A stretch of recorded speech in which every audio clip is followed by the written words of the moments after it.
Greetings and welcome to The Dividing Line. My name is James White. First time back in a long time. All the levels are different. Everything has changed. Did John come in or something? No? Strange. Anyway, and evidently we're having YouTube issues and all sorts of stuff. So, yeehaw. I did just tweet out that you might want to grab the audio, even though I was hoping to show at least one video today. So we'll record it. We'll get it up eventually, but maybe not the normal way with so far so good. Well, let's hope it works.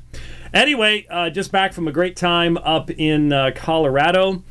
I had not driven 13 hours in a row in quite some time, but it is survivable as long as you go into it expecting that that's what you're going to do, I guess. That was something we used to do when I was much younger, and the body handles it a lot better when you're much younger too, but some people, that's easy to do. Other people, not so much. But had a great time up there. Was at Flatirons Baptist Church last Sunday. 2 weeks ago, I was at L2 up there. I had a great time. If you followed me on Facebook, you probably got sick and tired of all the beautiful mountain pictures. But that's what you do in Colorado, is you take pictures of beautiful mountains. And sometimes from the tops of beautiful mountains, as I had the opportunity of doing a number of times. Just a great time up there. As I said, I think my guardian angel is putting in for a very long vacation, given the kind of descents that I was on, especially coming down Mount Evans. There's this one shot I put, Micah especially noted it, where the road just seems to go up and then just disappear into the just like off a cliff. And that's exactly what it looks like. I mean, that picture turned out real well. It's exactly what it looks like. It doesn't, obviously, but especially when you're at 14,000 feet above sea level and you're pedaling as hard as your little body can pedal. I did the race on Saturday, and as I would be riding by folks or people riding by me, nobody. See, normally when you ride past someone, you try to quiet your breathing so you don't sound like you're working so hard. But on Mount Evans, nobody cares because everybody knows this is the highest time trial in the continental United States. There may be something in South America that's higher. I think they might have some paved roads that go higher down the Andes. But in the continental United States, this is it. This is as high as you're going to get, 14,130. So you just go by everybody going, it's the only way to keep going. So there was no pride at that point. Yes. But the normal process is to pass the guy and you're dying, you're killing yourself. How you doing? Good morning. And then you hears you. It's like, oh, it's just taking it easy. Yeah. Then you get 10 yards ahead of him. Yeah, that's exactly. That's what we do. That's what we do. So.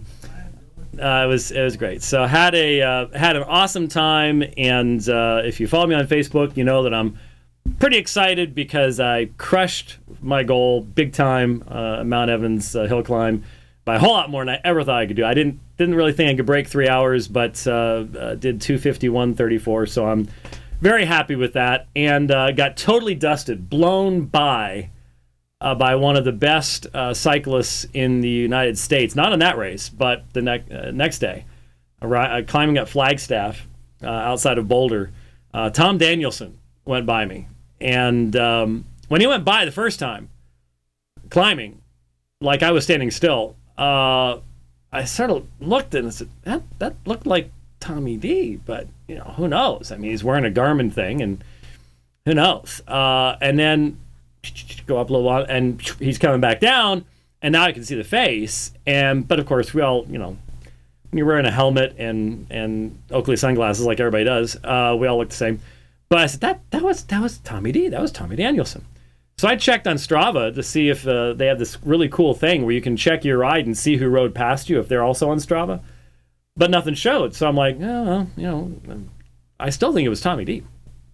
Well, Doug McMasters said, hey, did you see the flyby? And I looked, and the reason I hadn't seen the flyby before, he was just starting a 127-mile bike ride, climbing over 10,000 feet. He was out there for 6.5 more hours. That's why when I had checked, there wasn't anything there, because he wasn't done riding yet. So there you can watch him doing his ride and right past me. I said, "Wee!"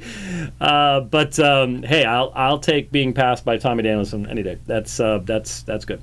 So we had a great time, and good to be back. We'll not be here long because in September I'll be teaching in Zurich and Kiev. 2 weeks in 1 week in one place, 1 week in the other. And then shortly after that, heading to South Africa. And we've already talked a little bit about that. We'll be talking more about that as well in the future. So lots and lots and lots of stuff to be doing and to be preparing for. I don't know how I'm going to get it all done. So your prayers would be appreciated. While I was gone, a couple things happened. Probably other than the continuing story of the exposure of Planned Parenthood for the Nazi-esque,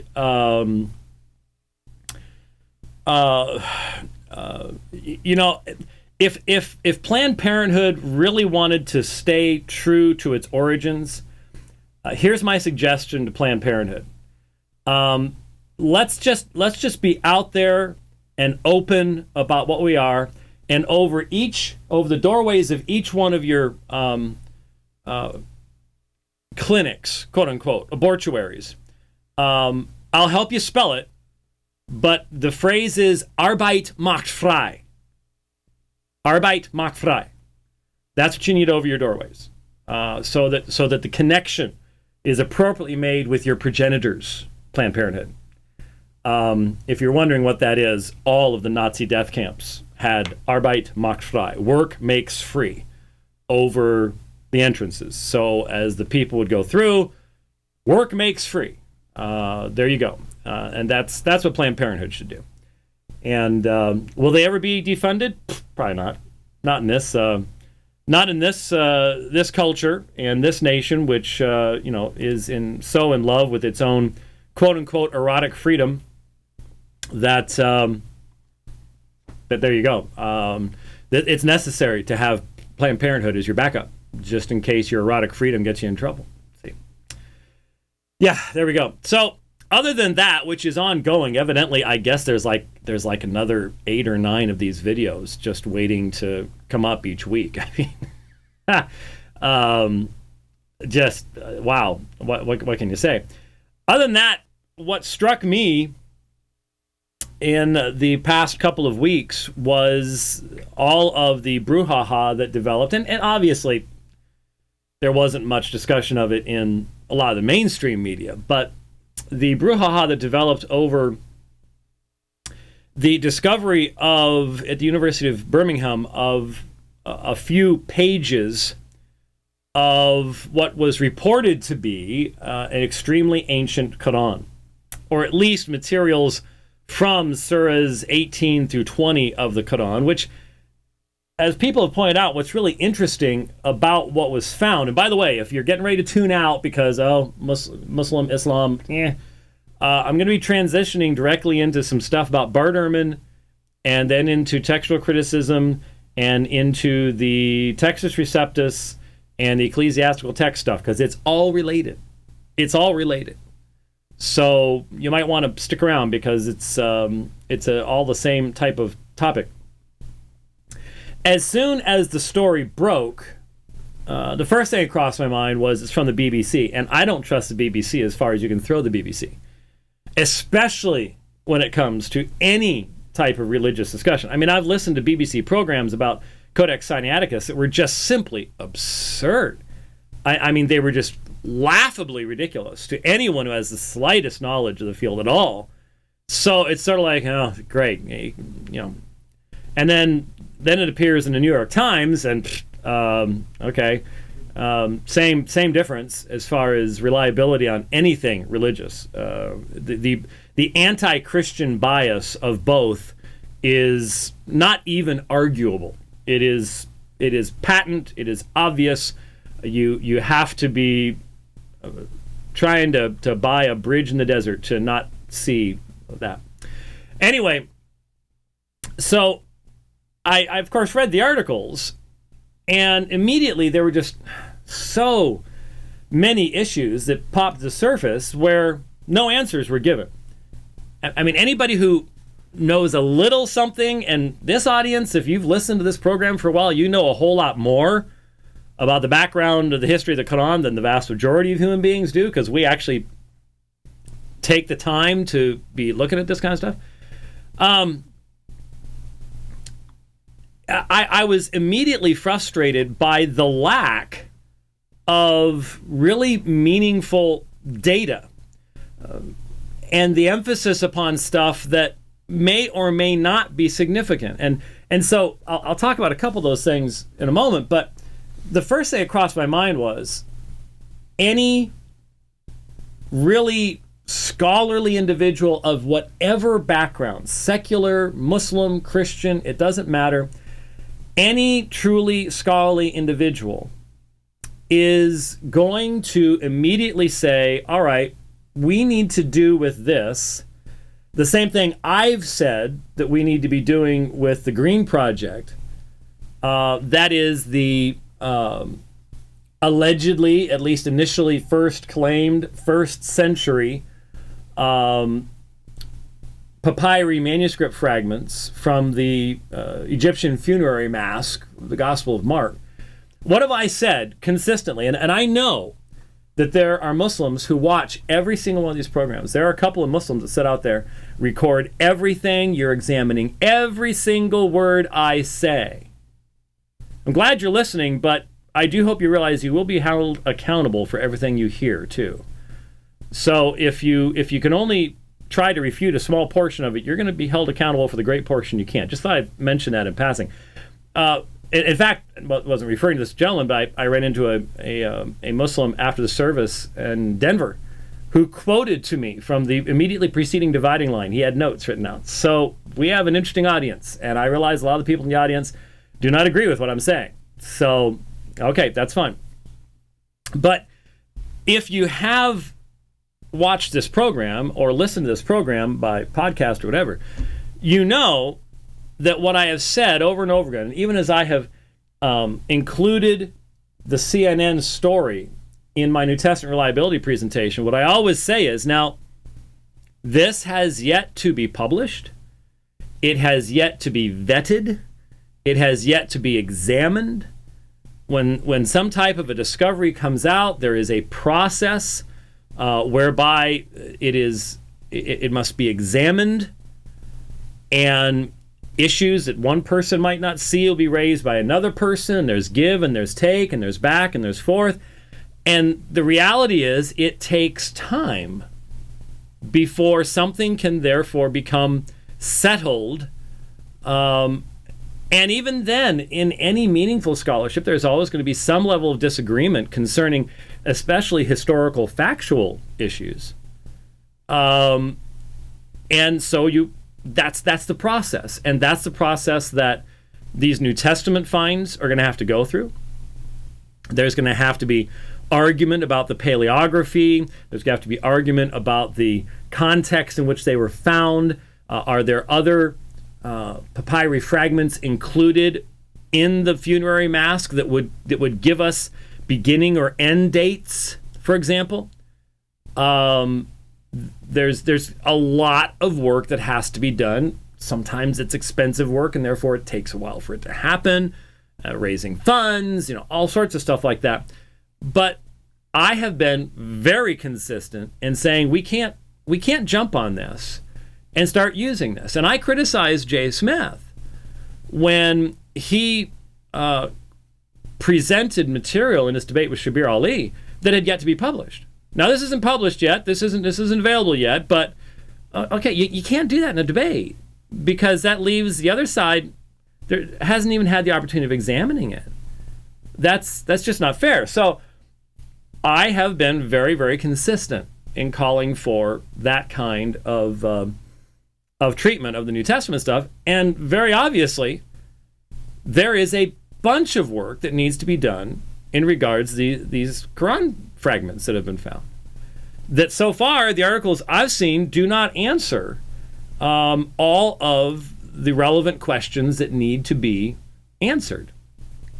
And so, for example, the first thing that the BBC was all excited about was the dating, the carbon-14 dating of the actual manuscript material itself. Well, okay, that is an important thing to do. That is an exciting thing to do within, the parameters of the accuracy of that. But the writing material can be much, much earlier than what is written on it.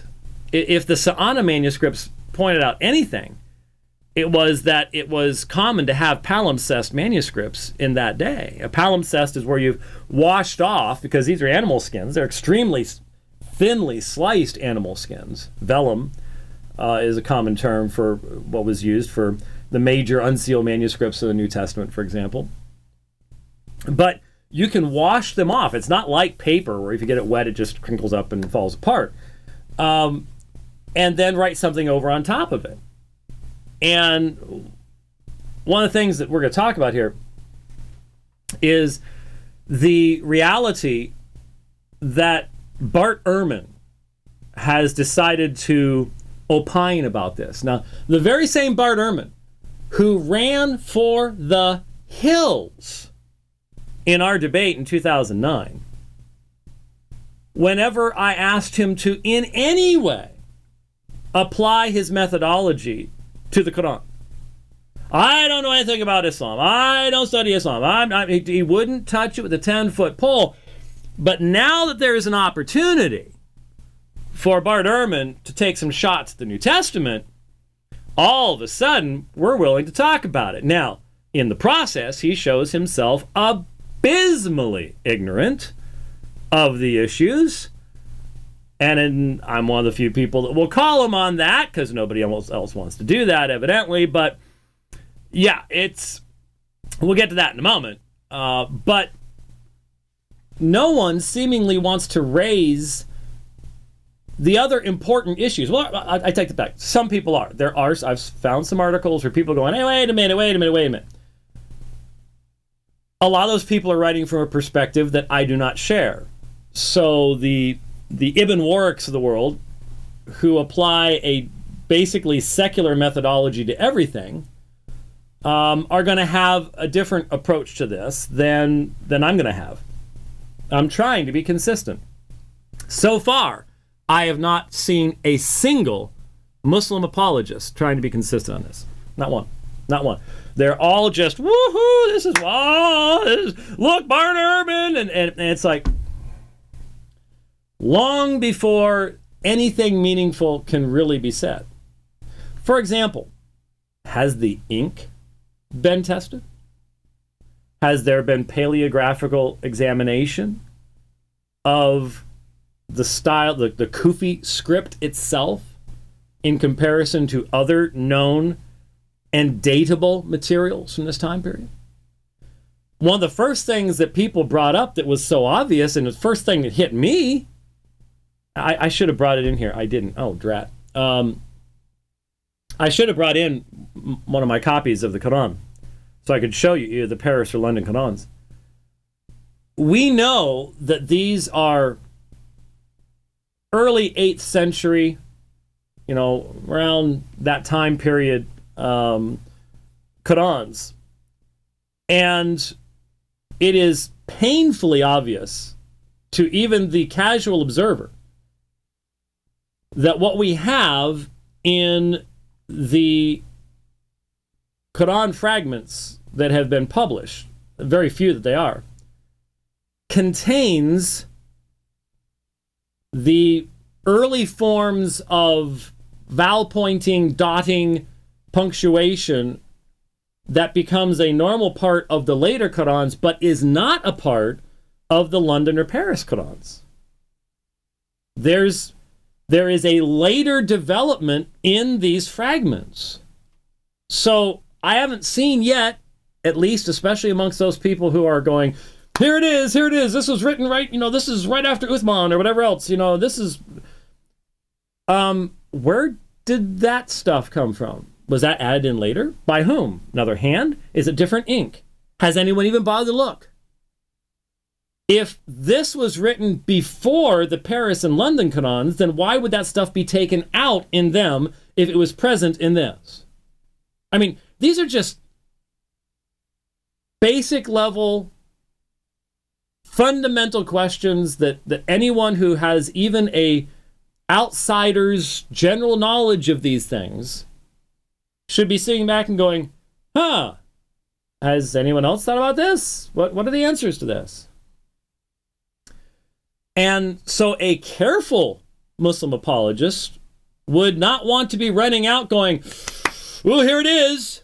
Just like the careful Christian apologist shouldn't be running out with the green findings and should instead say, well, this looks very promising. This could be very interesting. We need to, there needs to be a complete, thorough textual analysis done of what's here. Go ahead and use the Uthmanic revision, Worf's or whatever, you can, whatever reading there's different published editions, and you've got the ones, you've got the one that's popular in India, you've got the one that's popular in Egypt, and you get all the rest of this kind of stuff.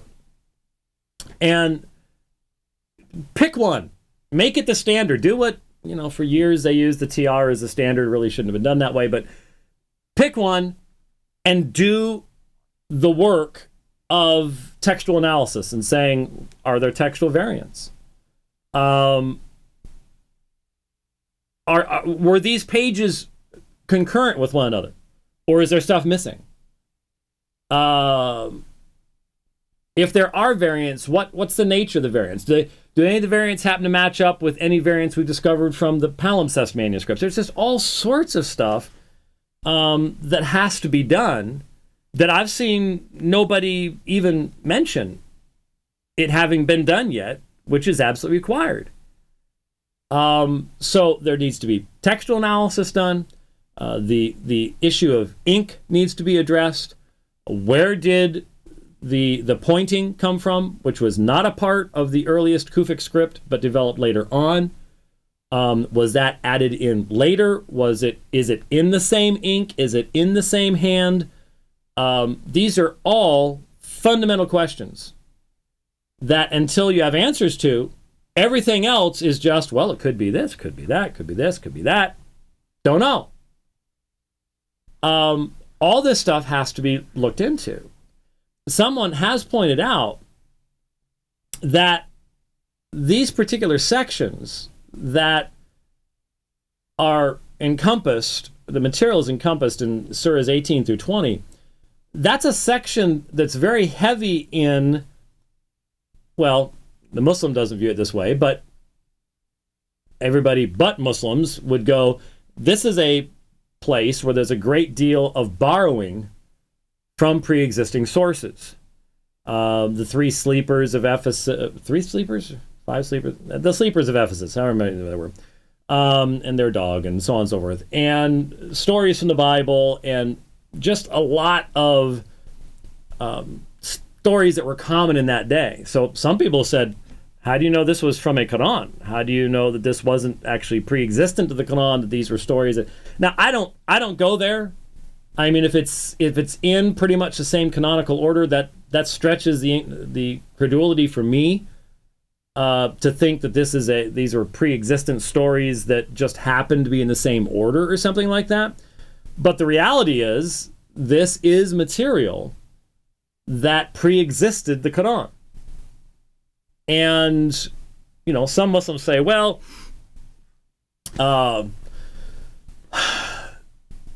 what actually happened is, it's just, if it's found in another story, another version, it's just total coincidence. And I've had very intelligent Muslims say that.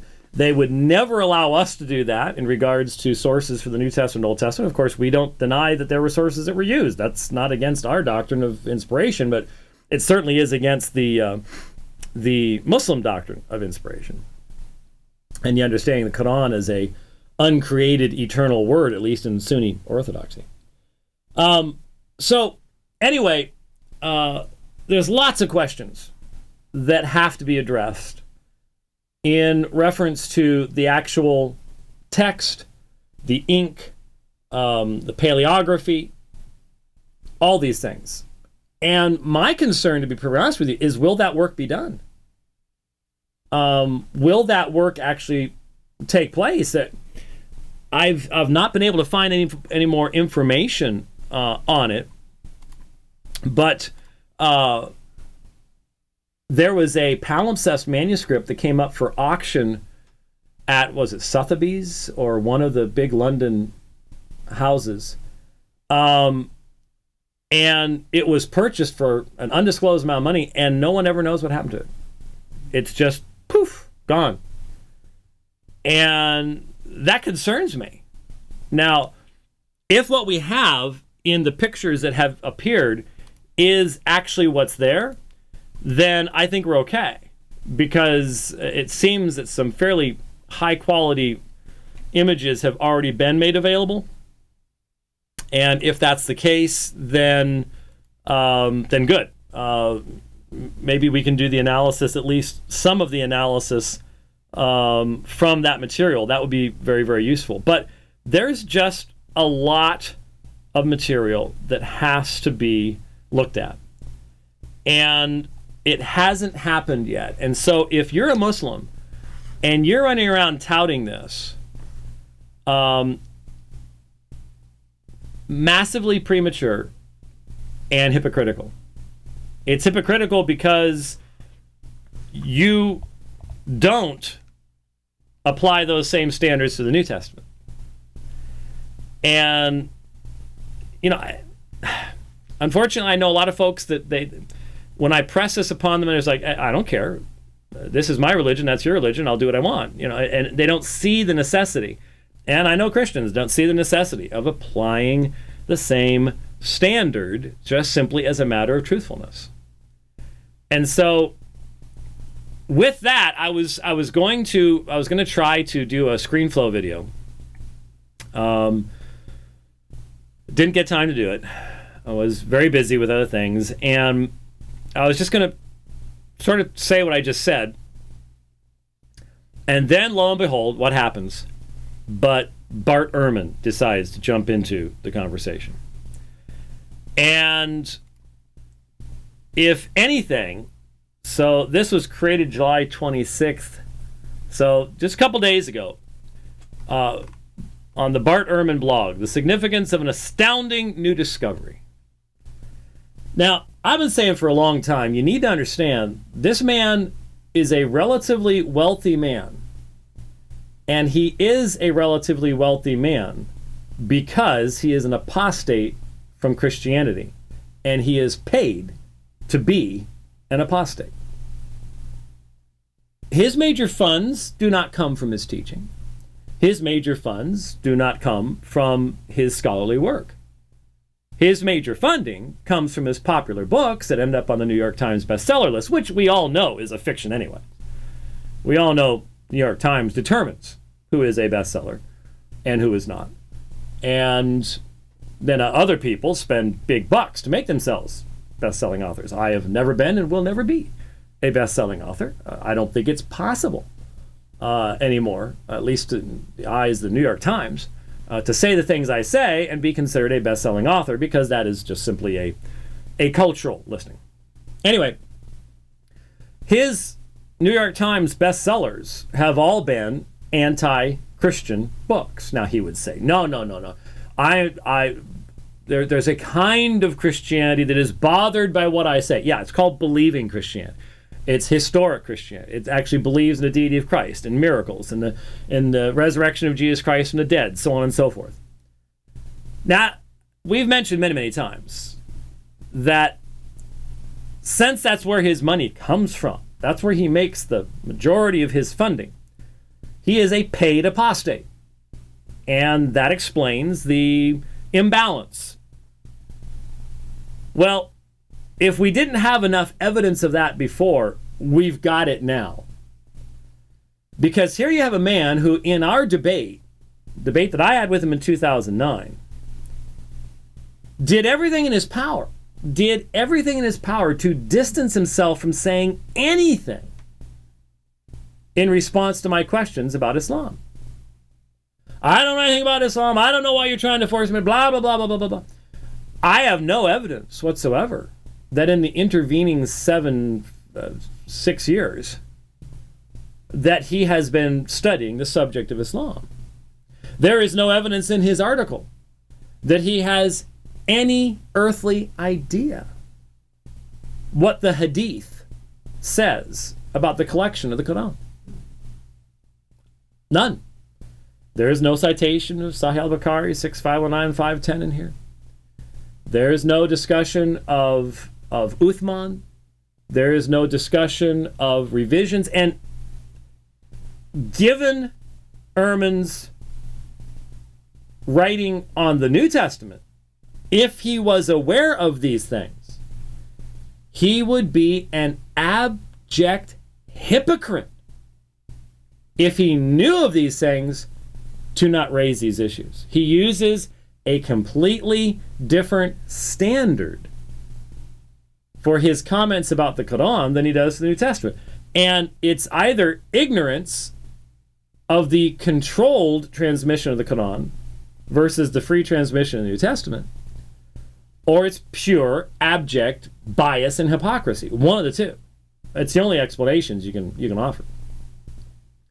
And it does end up impacting what he says in this article, because it looks like the Quran did not suffer textual change.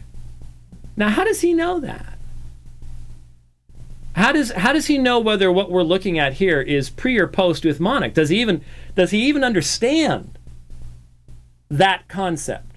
Does he even understand the free transmission of New Testament text? He does understand that. He focuses upon that over against the controlled, edited text. Does he give any consideration not only to the fact that we're talking about a much smaller book than the New Testament, single author, at least from the Islamic perspective, much younger, far fewer generations of transmission in written form, governmental involvement in the transmission of the text. The ruling authorities say this is the text that we are to use. Destroy anything else. If there was anything like that in the history of the New Testament, Ehrman would be all over it.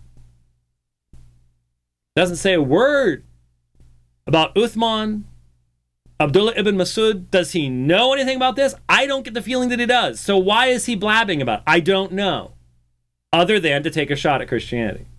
Other than to continue to justify his own apostasy. Because that's very important, I think, in his experience. And so he asks, well, why is it that there was not amongst the Christians this same kind of care in the transmission of the text? See, you need to understand something, especially my Muslim friends, who, one in particular, has been crowing rather loudly about Ehrman and stuff like that. And remember, Bart refused to debate his theological assertions back in 2009. And what is his theological assertion? His theological assertion is this: if God inspires something, he will not allow it to be corrupted in any way. In any way. So the wild theological assertion of Bart Ehrman is, if God inspired the writing in the New Testament, then there would be no textual variance in the manuscripts of the New Testament. Now, that would, of course, make the New Testament completely unlike any other ancient writing. I mean, we know there were textual variants even between the Hebrew Masoretic, what would become the Masoretic line.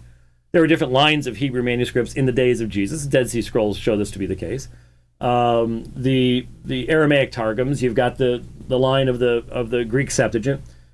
There was textual variation in that day, but ignoring all of that, Ehrman insists that if it's inspired, then there could not possibly be any textual variation. Now, how does that work out? Well, I guess this would require some kind of either automatic writing, to where if a scribe is about to make a mistake, all of a sudden they're taken over and they're about to write the word brown, and it should be blue. So all of a sudden, blue, and then oh, what happened? I don't know.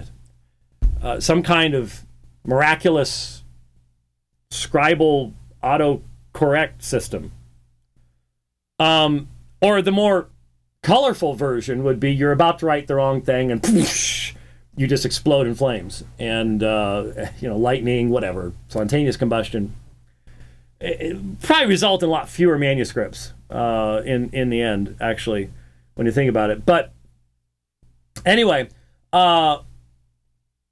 it's laughable because it's laughable. I mean, and this is why he won't defend it, because his theological assertion is laughable. And he keeps saying, well, I'm a historian, not a theologian, but he makes theological assertions. He just won't defend them. And then he'll twist the history to try to substantiate his theological assertions, which he will not defend, and get paid not to defend them. So he has this wild and wacky thing. Now, is he even aware of the Sa'ana manuscripts? I don't know. But there's nothing in his article that would seem to indicate that he's aware of this kind of stuff at all.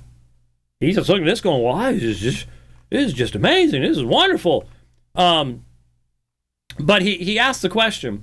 And so back to my question. If Muslim scholars over the centuries from the very beginning made dead sure that when they copied their sacred text, they didn't change anything, why didn't Christian scribes do the same thing? With 3 question marks at the end. Is it possible that Bart Ehrman does not understand the difference between a controlled transmission of a text and a free transmission of a text? I can't see how that's possible. But he acts like he doesn't. Because that's what the answer is. The answer is that Christians were persecuted.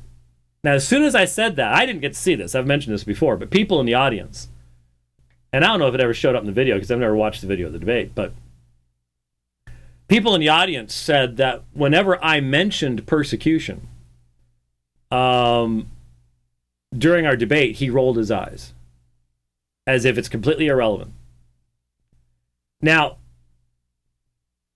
for a man who prides himself so much on being a historian, I would think that at least the narrative of the early church and the centrality of persecution to that, he might be a little slower in just laughing it off.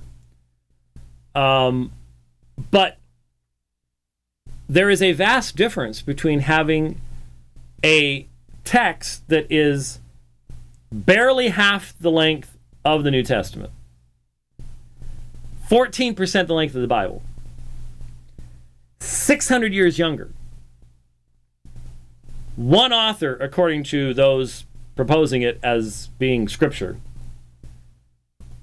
controlled transmission by the state, multiple concurrent sources verifying the state control the transmission of the text, the production of specific mushaf that are sent to specific cities that are to become the standard text.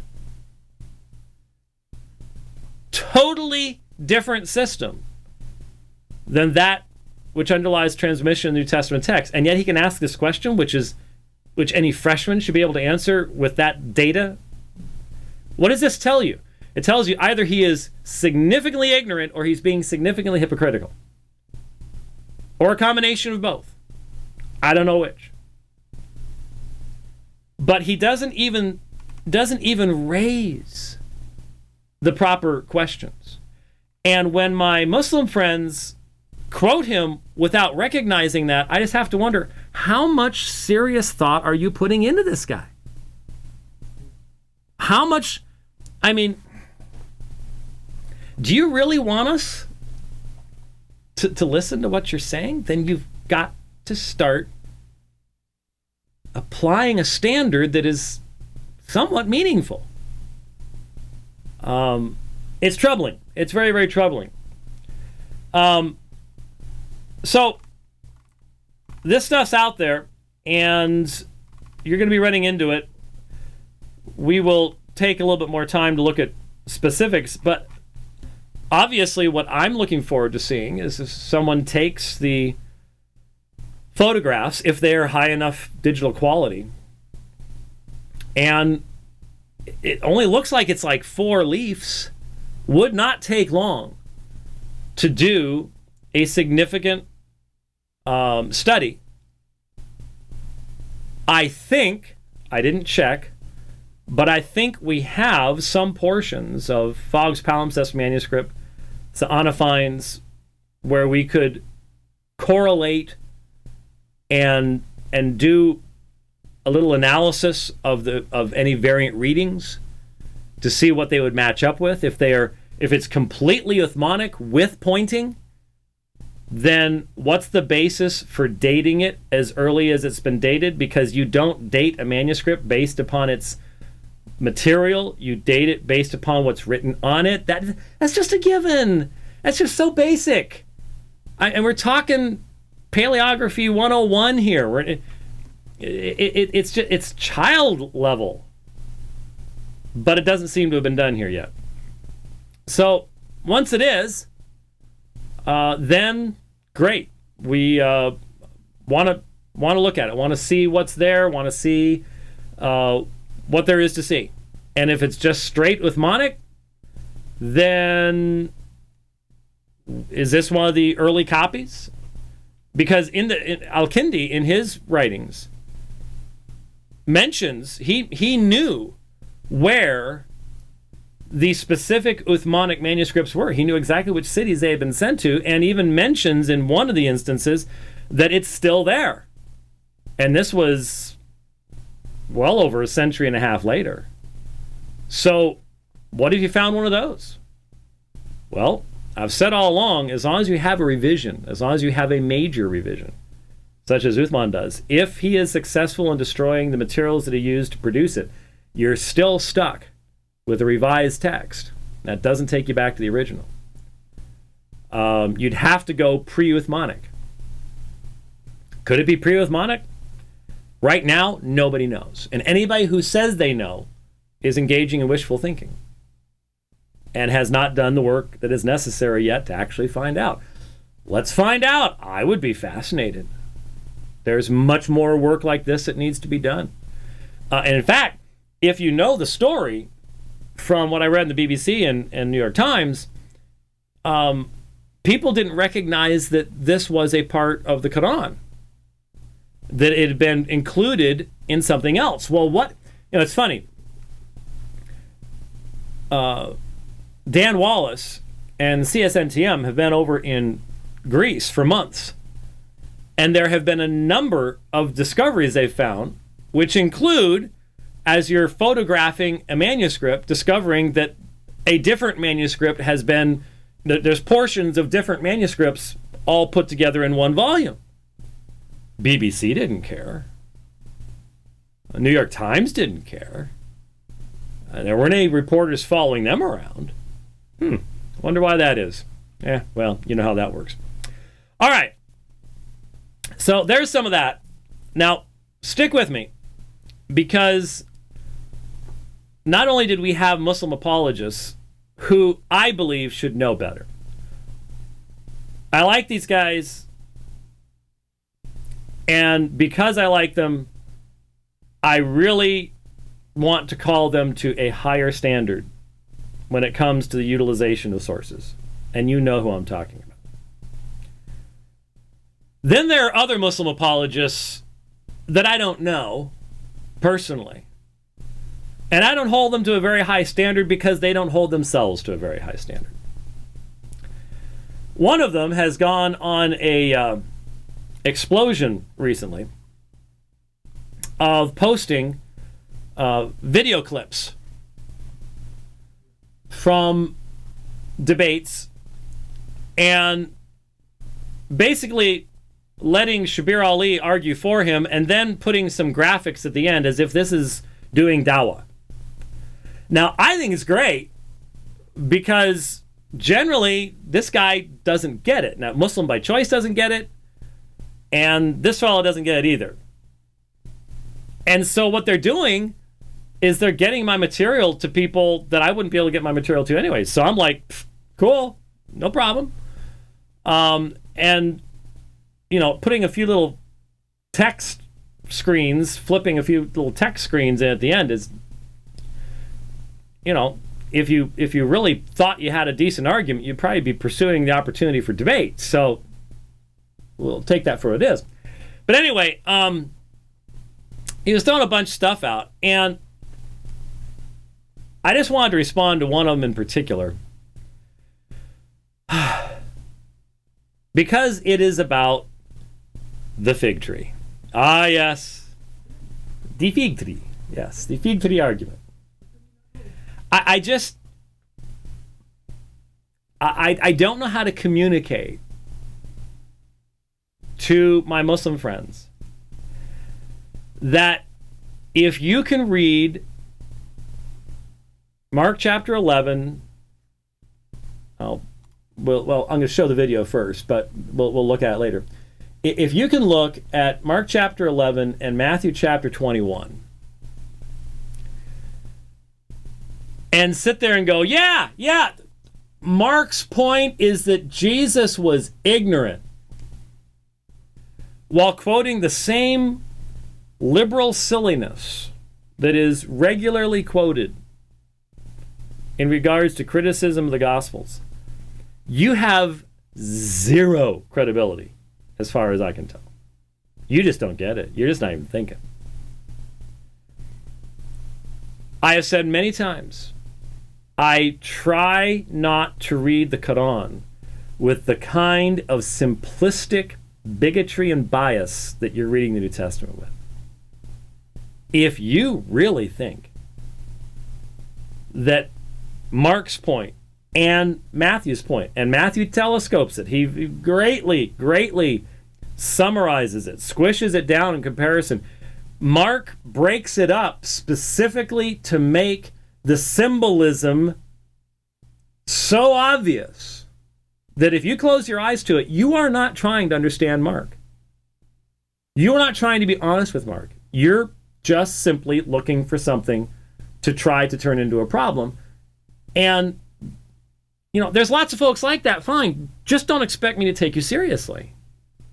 And you're not operating on the level that I'm operating on. I'm trying to dialogue with you on a level of loving truthfulness. I want to care about the Muslim person with whom I'm dialoguing with, and to be able to do that, I have to be honest with the text. I have to hear what the text was actually saying in its context.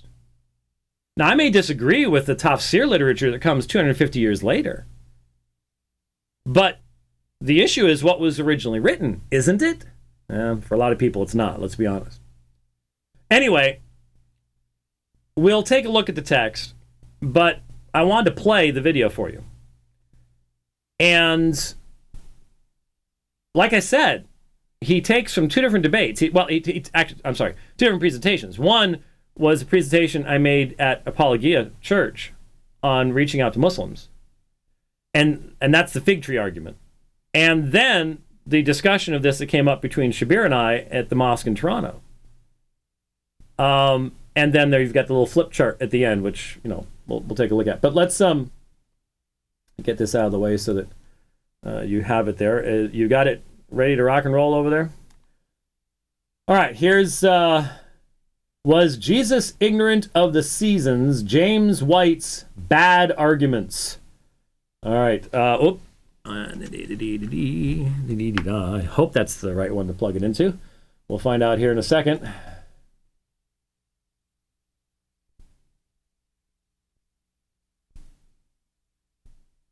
Next clip I'm going to show you is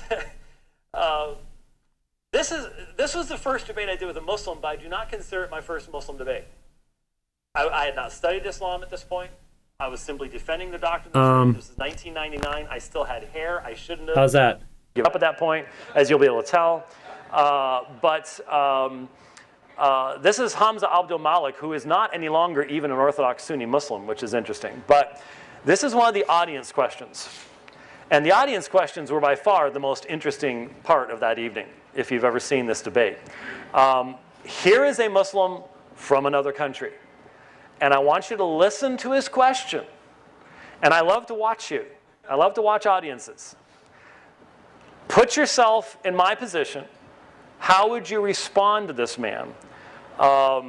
And, well, just see what happens. Yes, my question to the doctor. I heard you repeating many times, you saying he's a creator about Jesus. Peace and blessing be upon him, because we Muslims believe in Jesus, the mighty prophet of God.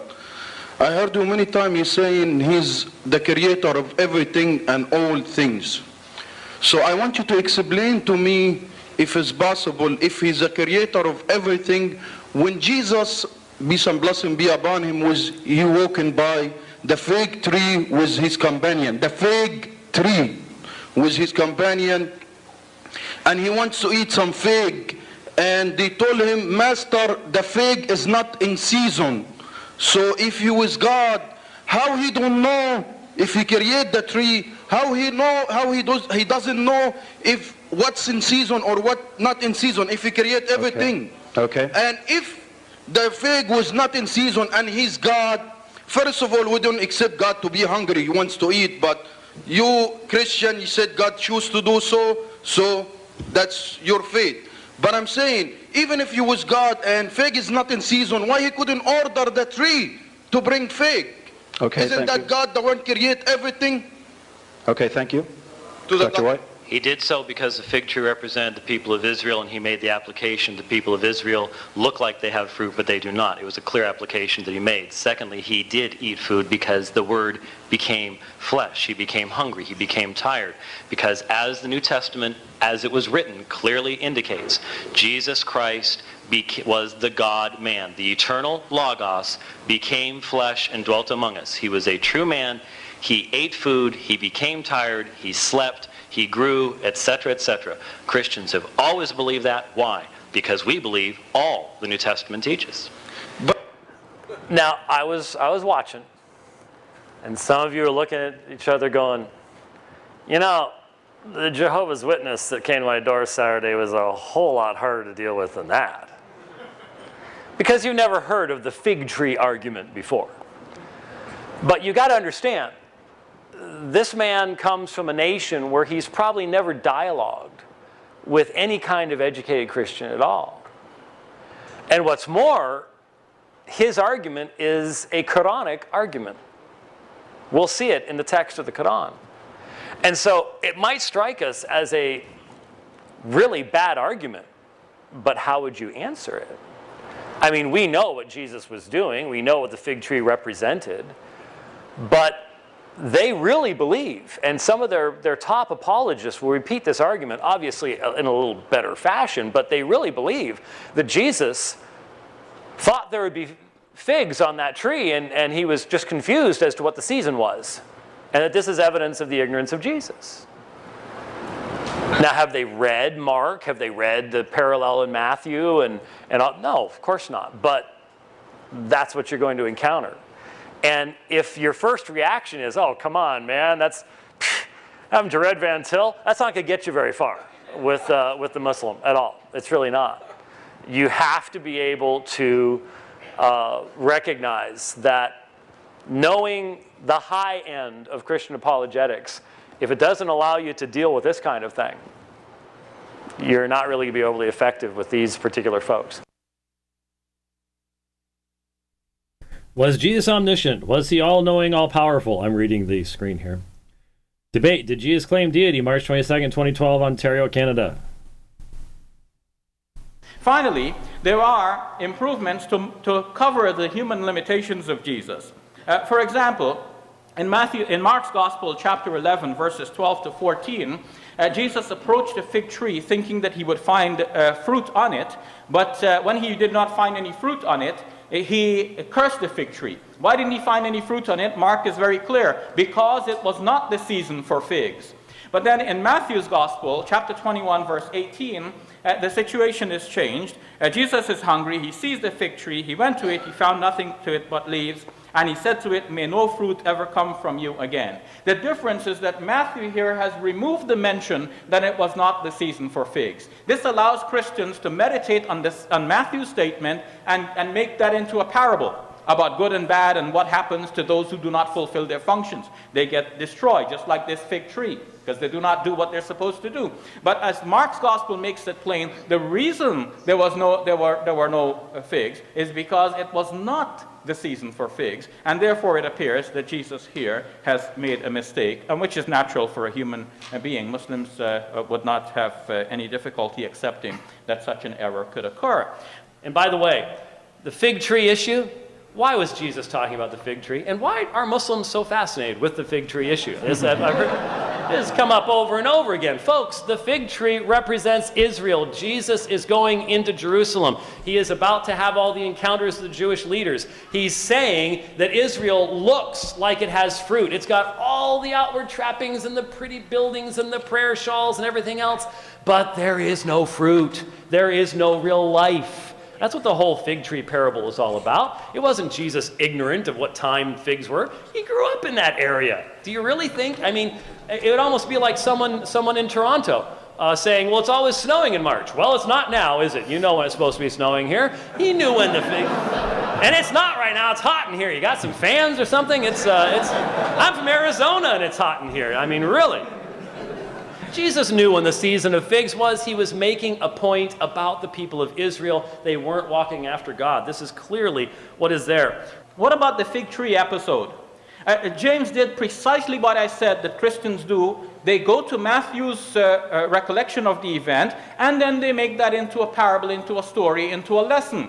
And then he made a lot of fun about it. I enjoyed that. James, you're very funny about the weather and Jesus knowing about the seasons. But Mark is very precise. The reason the tree had no fruit is because it was not the season for figs. Jesus went up thinking that he will find fruit, but then he did not find fruit because it was not the season for figs. In Mark's narrative, it is very clear that Jesus was mistaken, and then Matthew tried to correct that to remove this clear conclusion that Jesus was mistaken.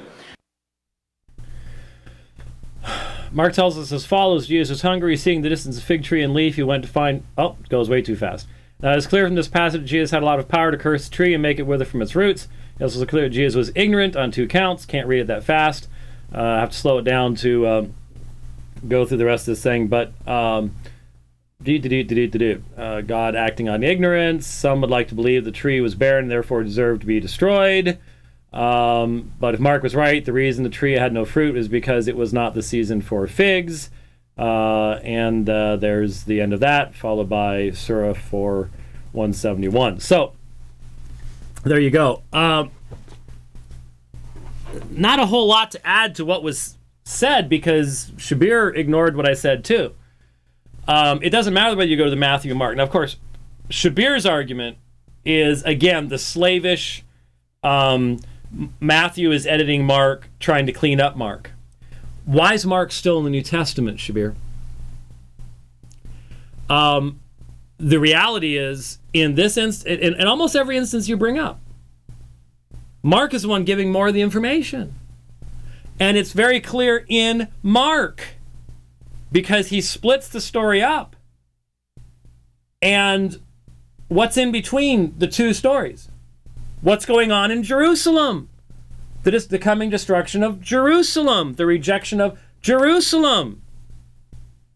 Mark chapter 13. What is Jerusalem and the people of Israel likened to? A fig tree. Oh, yes. Any meaningful, deep, fair reading of the gospel accounts, which, by the way, the author of the Qur'an never had the opportunity of doing. Any meaningful, fair reading of the New Testament at this point, and of Matthew and Mark, is not going to communicate to you, oh, I think that Mark was inadvertently demonstrating that even though all through Mark you have the deity of Christ being presented, here he was showing him to be ignorant. And then Matthew decides to try to clean that up. That is so ridiculous. And yet that's what you're proposing.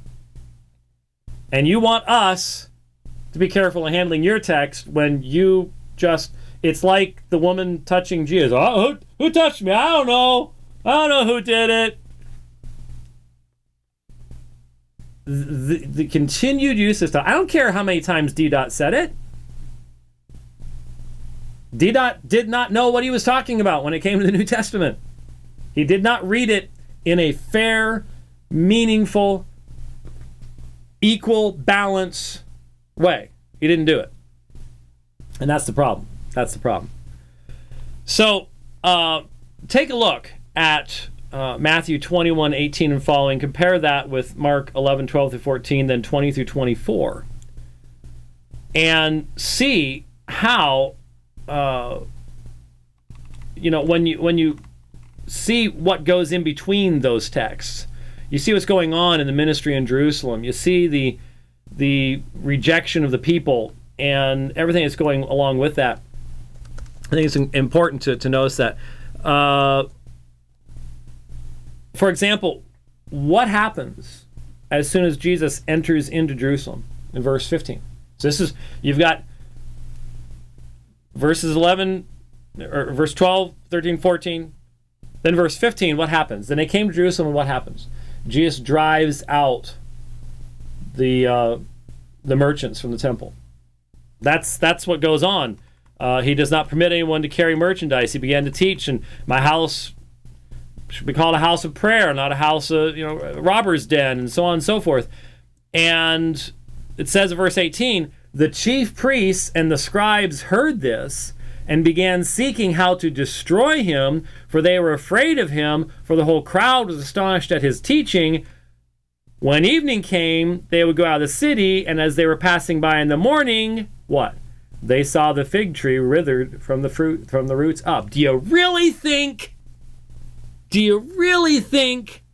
that Mark didn't put that there purposefully? That he wasn't trying to communicate something? If you would just read the New Testament with the level of honoring its authors, that you would read any secular book. The fact of the matter is, one of the things that upsets me, you people think the writers of the New Testament were stupid. You're really disrespectful to them. You really are. And given that you don't know almost anything, I'm sorry, most of you don't know anything about New Testament backgrounds. Very, very few of you do. Be honest. Be honest. How many of you have studied the backgrounds of the New Testament, know anything about the intertestamental period, know anything about the literature of the intertestamental period, know anything about the Mishnah, how much that reflects back about... You think these people were stupid. You accuse them of basic level errors. And I know some people, do the same thing to the Qur'an, but if you thought I did, there would be all sorts of reviews of my book on that subject documenting that, and there aren't, as you know. All right, we're not done. We're going to go jumbo today, I would imagine. It's been a little while. And we're still talking about textual criticism and textual issues. Yesterday on Twitter, someone was kind enough to direct me to a post that had been written on the Logos forums. Now, they probably call them the Logos forums, but I've never gotten involved in, didn't even know they existed, to be perfectly honest with you. Maybe I'd seen some before, I don't know, but linked to it, I went and looked at it, and an individual, and it didn't copy in here, it didn't copy into Evernote, so it was a KJB 1611 moniker, Nick, whatever. This fellow talks about he says, I am KJV only, but I teach Greek and Hebrew at an undergraduate level and at seminary level. I can sight read most of the Greek New Testament and memorizing John's Gospel in Greek and read the Greek and Hebrew Textus Receptus every week. Man, if I start off a response like that, can you imagine the number of people? Oh, you're so arrogant, and but I guess if you're on the other side. In church, as preaching is done with the KJV, I follow along in my Greek TR. You can get a free first-year Hebrew class on my website.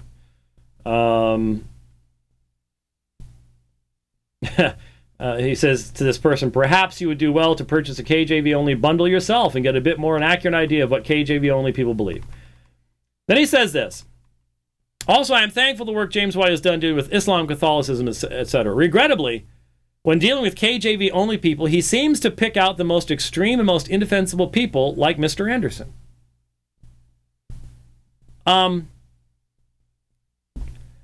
The reality is that I've dealt with every strain of King James onlyism. My book deals with every strain of King James onlyism. I've dealt with people like D.A. Waite. I've dealt with ecclesiastical text stuff, TR only stuff. The fact of the matter is, the people that started this movement are the loudmouths. They are the Stephen Andersons and the Peter Ruckmans and the Gail Ripplingers. And they're the ones that cause most of the trouble, are they not? How many churches have been split by these people?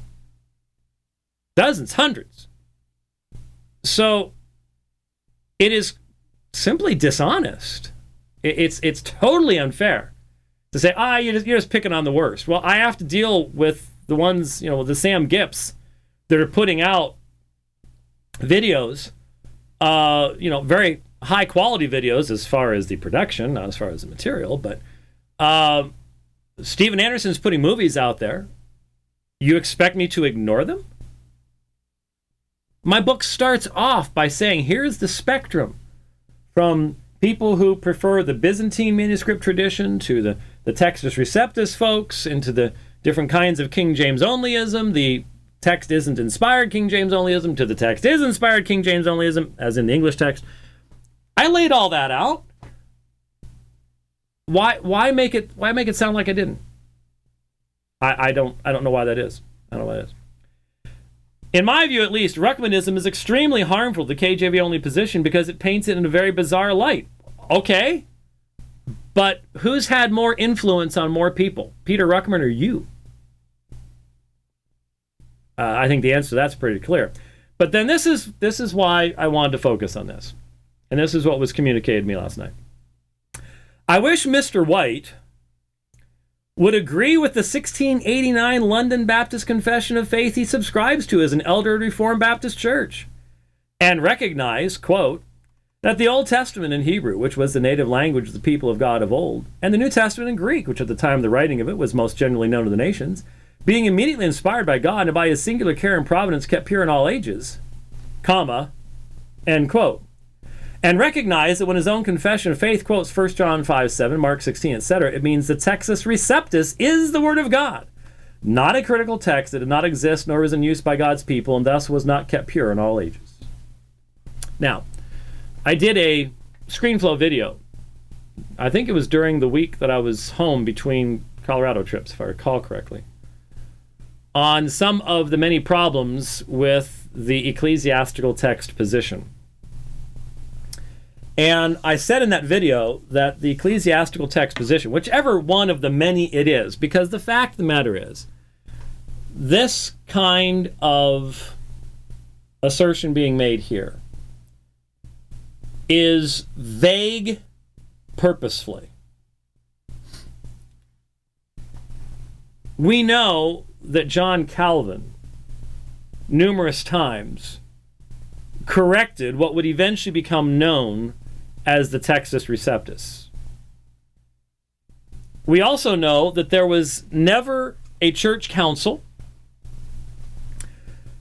The Westminster Divines did not meet and examine manuscripts.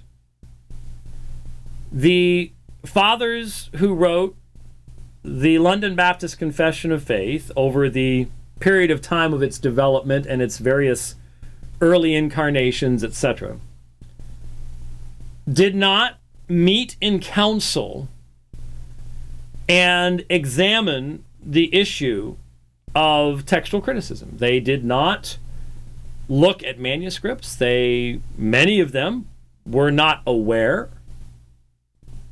All of them would not have been aware of what is available to us today in regards to a knowledge of not only what the text looked like at the end of the medieval period going into the Reformation, the Renaissance and Reformation, but what the text looked like at the turn of the millennium, what the text looked like at the beginning of the 6th century, or what the text looked like at the beginning of the 4th century.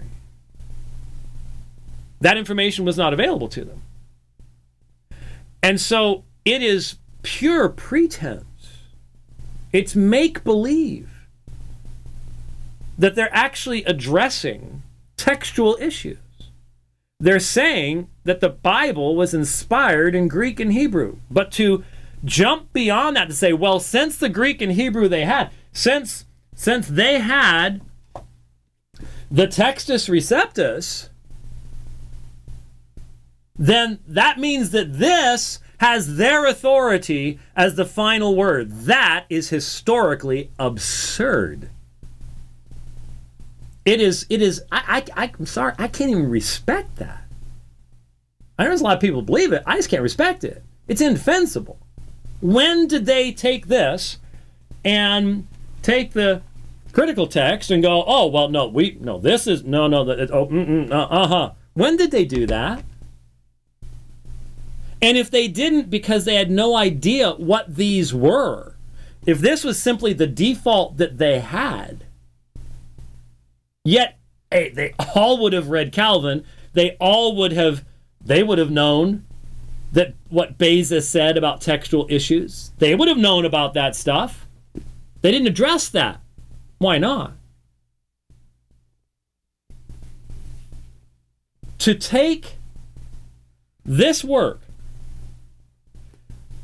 which, well, this didn't exist in 1689. No, it didn't. No, it did not.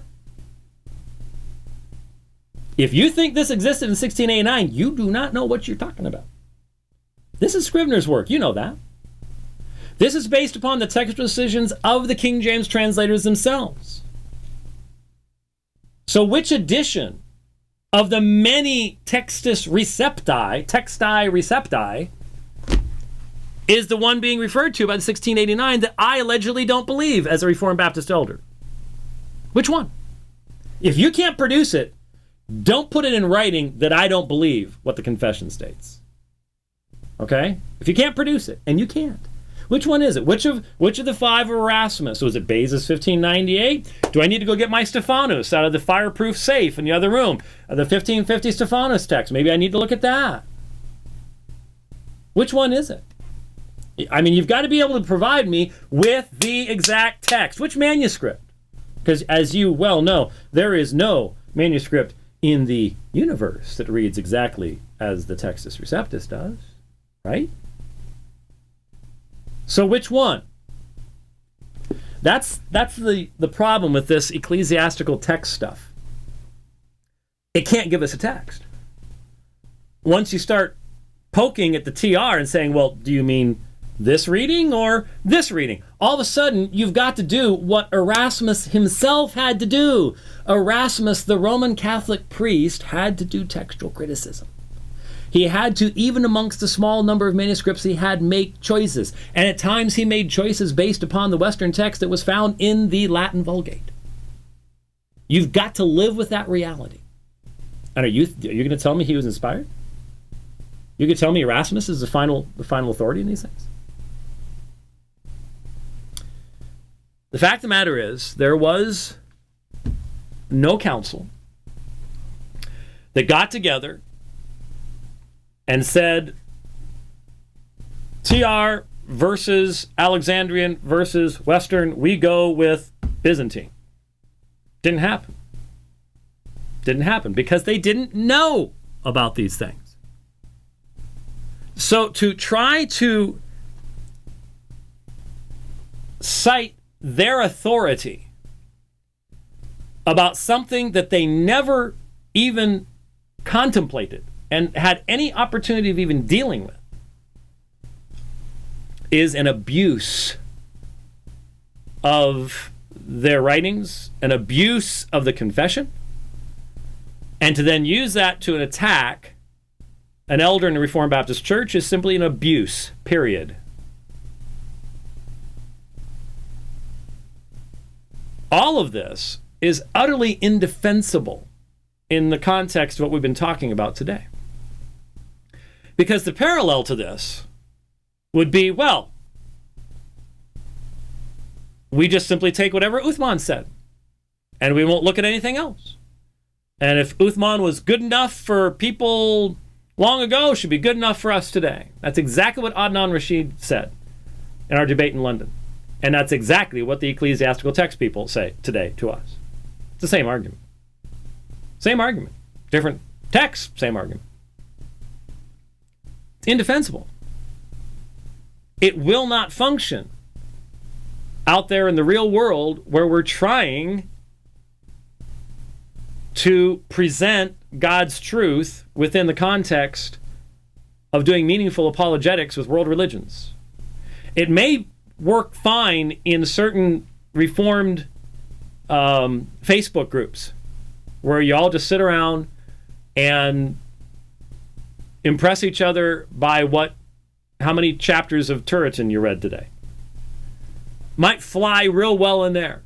Don't take it out anywhere else, because you'll be walking into an ambush because it's indefensible. You can't take it out there. That's why I'm very concerned as I'm seeing more and more people who are being attracted to this, but who are not being attracted to it because they are interacting in an evangelistic sense with people outside the faith. It's because they're becoming more and more desirous of being coolly reformed. And if your reformeddom makes you only worthwhile within reformeddom, get rid of it. Get rid of it. It's tying you down and ain't doing you any good. I am sick and tired of Calvinists. Really am. I mean, if your Calvinism leads you to be so, if you can't see how that relates to everything else, if you can't see how it's to make you mature and grounded and steadfast and patient and calls you to serve in the church, and Facebook is not the church, the local pub is not the church, if it ain't making you someone who is serving others, if you're constantly going after this new little reform thing or that new little reform thing so you can be even more reformed than everybody else, you've missed it. And 15 years from now, you will not be reformed. Either you'll be in some little tiny cult someplace, some hyper-Calvinist cult someplace, with a circle drawn around your left foot, and there's the elect, and you have to stay on one foot to stay in it. I've seen it happen. Or you're going to be one of those former Calvinists that saw the light. So, it concerns me. It really, really concerns me that in a day where we are now facing such massive opposition, that the greatest gifts we've been given of evidence of the truthfulness of the Christian faith Some people are willing to sacrifice those things just simply to be the cool reformed ones.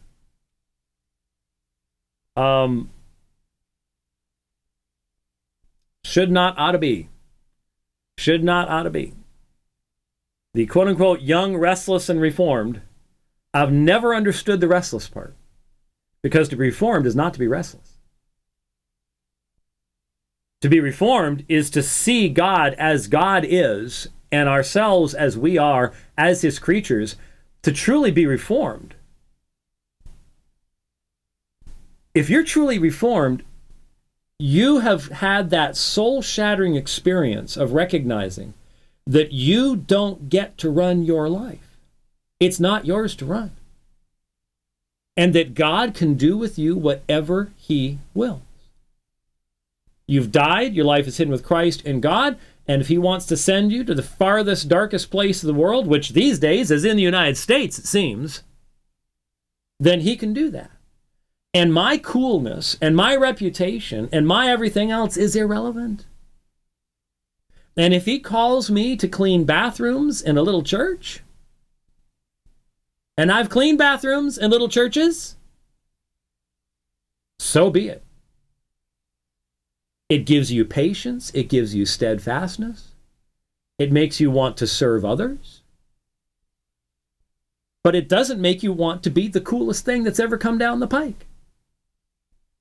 And if you're in some competition with other people to prove you're more reformed than they are, that you read more Calvin, or you read more Turretin, or you read more whoever the flavor of the day is, you have absolutely lost it. And if there is anybody in this audience that acts that way and uses me as your authority for doing it, you're misrepresenting me. I mean, excuse me, isn't it fairly obvious? I don't do the cool thing.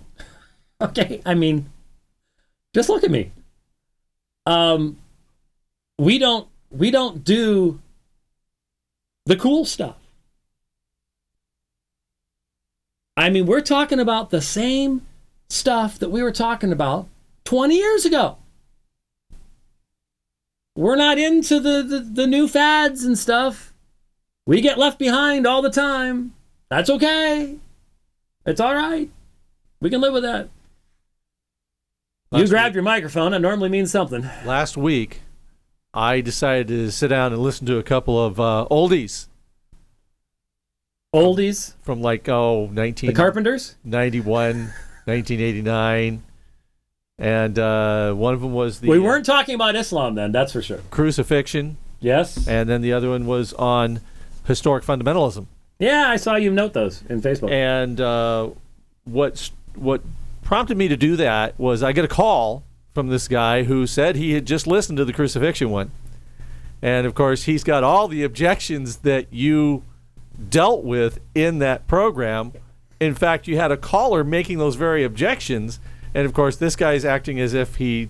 So I'm like, I need to refresh my memory because I sure thought that was dealt with. Mm-hmm. And sure enough, by the time it's over with, I realize the guy never listened at all. He just saw the title and called. But I think about both of those, and you're absolutely right. And I had a guy walk up to me Sunday morning at church who said, I listened to those because you linked to them.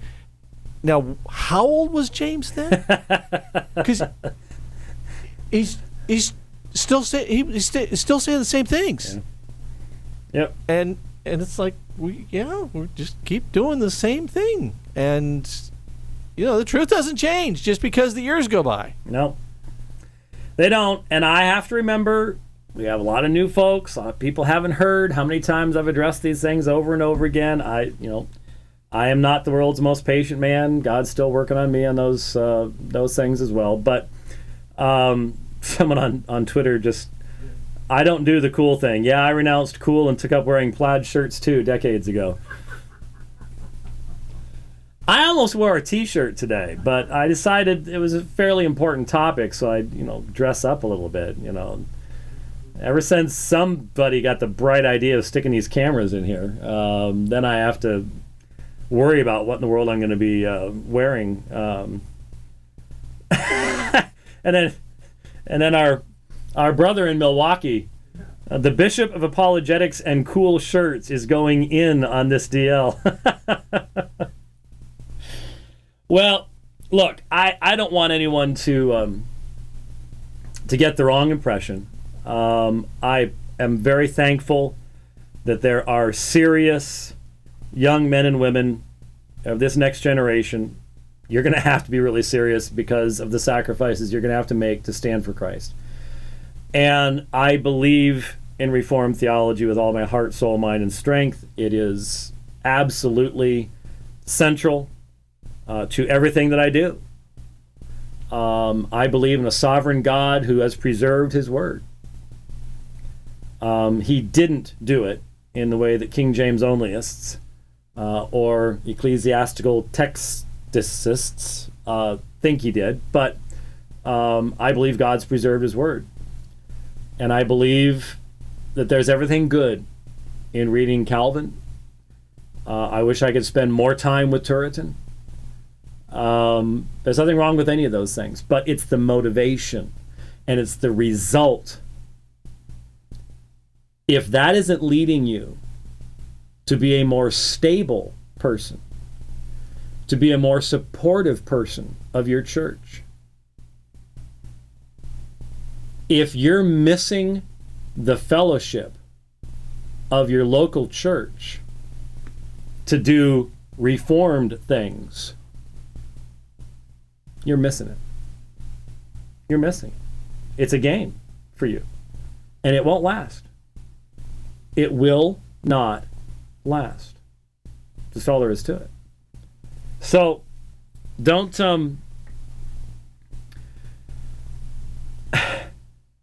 someone just recognized Doc the Dwarf in the background on Twitter. So yes.